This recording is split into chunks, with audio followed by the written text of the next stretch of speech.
Hello everybody, welcome back to my YouTube channel. So guys, in this video I'm gonna be showing you how to fix Snapchat camera problem. If you try to take picture from Snapchat camera and it's turned into half, then I'll show you how can you turn into full. Just simply you have to close this page and just simply you have to open App Store and look at for Snapchat and make sure that if you have an updated version.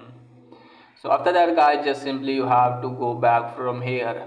If you don't have your updated version, just simply have to update and just simply check whether your form has been fixed or not.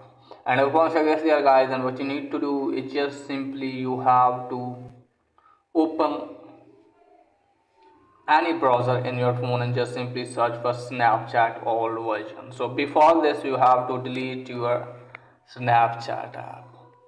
So delete this one and just simply you have to go to the browser and just simply search for Snapchat old version. Just simply tap on first link. Now just simply scroll it down a bit and locate for this app. As you can see guys, December 18 2022, Snapchat 12.11.1.28.